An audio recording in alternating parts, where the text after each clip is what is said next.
श्रम्भेश्वर महादेव के नाम से काली तिल भगवान शिव को समर्पित करी जाती है। महाराज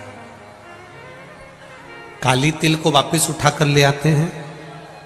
उसी काली तिल को जो मदिरा का नशा करने वाला होता है या जो गलत व्यसन में डूबा हुआ होता है, उसको वो सुबह के समय अगर नहीं खाता तो भोजन के साथ उसको दिया जाए। श्रम्भेश्वर महादेव।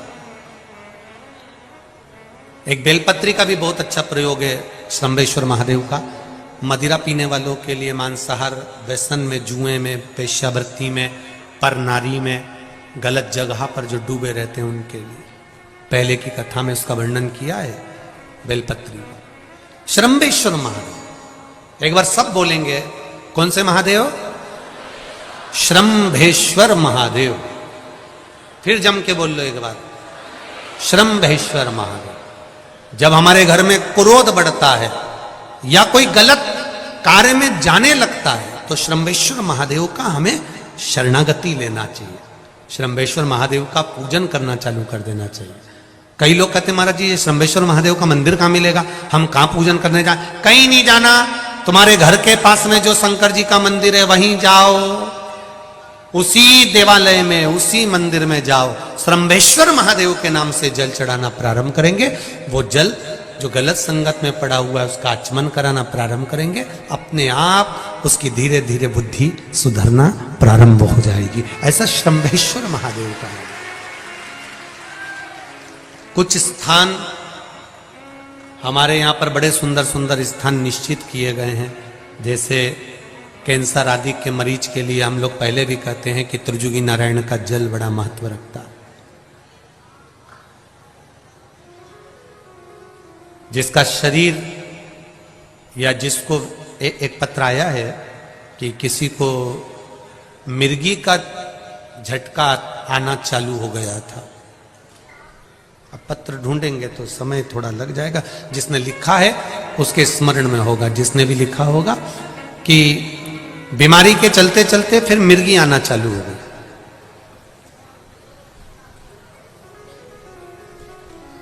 जिसने भी लिखा है वो दोनों हाथ एक बार हिला देना। जिसके लिए भी लिखा हुआ वो इतना ध्यान नहीं आ रहा। तो उनको मिर्गी का झटका आना प्रारंभ हुआ। अब मिर्गी का झटका आना प्रारंभ हुआ, कई महीने निकल गए, मिर्गी के झटके ही बंद नहीं हो रहे।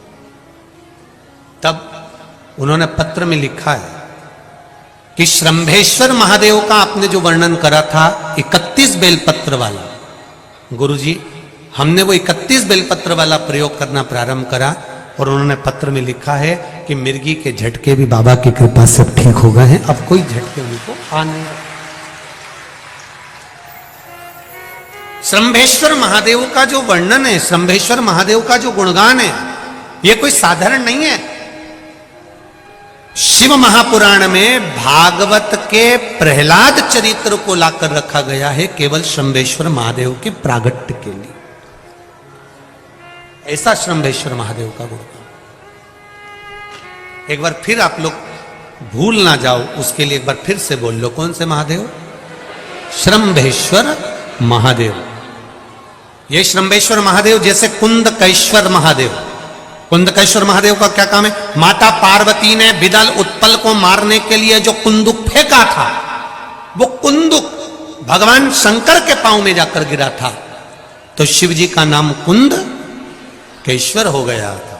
जब हमारे यहां कोई दवाई नहीं लगती शरीर में, कोई कैंसर जैसा रोग हो गया, किडनी लीवर का रोग हो गया या बीपी शुगर का रोग हो गया, शुगर लेवल में नहीं आ रही है, तो आप शंकर जी पे से जो बेलपत्र ला रहे हो कुंदकेश्वर महादेव के नाम से लाओ। दवाई खाओ, डॉक्टर को दिखाओ, सारी जांचें कराओ, डॉक्टर के अनुसार चलो, डॉक्टर जैसा बताए वैसा करो, पर उस दवाई को भी शिव जी से कहकर कि बाबा कुंदकेश्वर महादेव का नाम लेकर उस दवाई को भी हम कुंदकेश्वर महादेव का प्रसाद समझकर पाना प्रारंभ करो। धीरे धीरे आराम लगना प्रारंभ होगा। कुंदकेश्वर महादेव रोग मुक्ति के लिए होते हैं और श्रम्भेश्वर महादेव, बोलो बोलो जरा जम के, व्यसन की समाप्ति के लिए। वेश्यावृत्ति में, पर नारी में, गलत जगह पर जो डूबे रहते हैं उनके लिए। पहले की कथा में उसका वर्णन किया है बेलपत्री का। श्रम्भेश्वर महादेव, एक बार सब बोलेंगे, कौन से महादेव? श्रम्भेश्वर महादेव। फिर जम के बोल लो एक बार, श्रम्भेश्वर महादेव। जब हमारे घर में क्रोध बढ़ता है या कोई गलत कार्य में जाने लगता है तो श्रम्भेश्वर महादेव का हमें शरणागति लेना चाहिए, श्रम्भेश्वर महादेव का पूजन करना चालू कर देना चाहिए। कई लोग कहते महाराज जी ये श्रम्भेश्वर महादेव का मंदिर कहाँ मिलेगा, हम कहाँ पूजन करने जाए? कहीं नहीं जाना, तुम्हारे घर के पास में जो शंकर जी का मंदिर है वहीं जाओ, उसी देवालय में, उसी मंदिर में जाओ, श्रम्भेश्वर महादेव के नाम से जल चढ़ाना प्रारंभ करेंगे। वो जल जो गलत संगत में पड़ा हुआ है उसका आचमन कराना प्रारंभ करेंगे, अपने आप उसकी धीरे धीरे बुद्धि सुधरना प्रारंभ हो जाएगी। ऐसा श्रम्भेश्वर महादेव का है। कुछ स्थान हमारे यहाँ पर बड़े सुंदर सुंदर स्थान निश्चित किए गए हैं, जैसे कैंसर आदि के मरीज के लिए हम लोग पहले भी कहते हैं कि त्रिजुगी नारायण का जल बड़ा महत्व रखता है।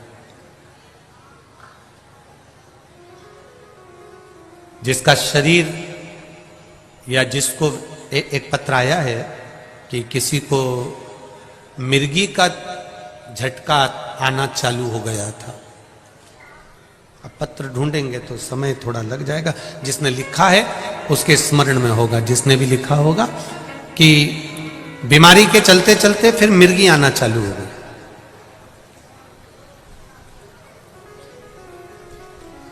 जिसने भी लिखा है वो दोनों हाथ एक बार हिला देना, जिसके लिए भी लिखा हुआ वो इतना ध्यान नहीं आ रहा। तो उनको मिर्गी का झटका आना प्रारंभ हुआ। अब मिर्गी का झटका आना प्रारंभ हुआ, कई महीने निकल गए, मिर्गी के झटके बंद नहीं हुए। तब उन्होंने पत्र में लिखा है कि श्रम्भेश्वर महादेव का आपने जो वर्णन करा था 31 बेलपत्र वाला, गुरुजी हमने वो 31 बेलपत्र वाला प्रयोग करना प्रारंभ करा और उन्होंने पत्र में लिखा है कि मिर्गी के झटके भी बाबा की कृपा से ठीक हो गए हैं, अब कोई झटके उनको आ नहीं। श्रम्भेश्वर महादेव का जो वर्णन है, श्रम्भेश्वर महादेव का जो गुणगान है, ये कोई साधारण नहीं है। शिव महापुराण में भागवत के प्रहलाद चरित्र को लाकर रखा गया है केवल श्रम्भेश्वर महादेव के प्रागट्य के लिए। ऐसा श्रम्भेश्वर महादेव का गुणगान। एक बार फिर आप लोग भूल ना जाओ, उसके लिए एक बार फिर से बोल लो, कौन से महादेव? श्रम्भेश्वर महादेव। ये श्रम्भेश्वर महादेव जैसे कुंदकेश्वर महादेव, कुंदकेश्वर महादेव का क्या काम है? माता पार्वती ने बिदल उत्पल को मारने के लिए जो कुंदुक फेंका था, वो कुंदुक भगवान शंकर के पांव में जाकर गिरा था, तो शिव जी का नाम कुंदकेश्वर हो गया।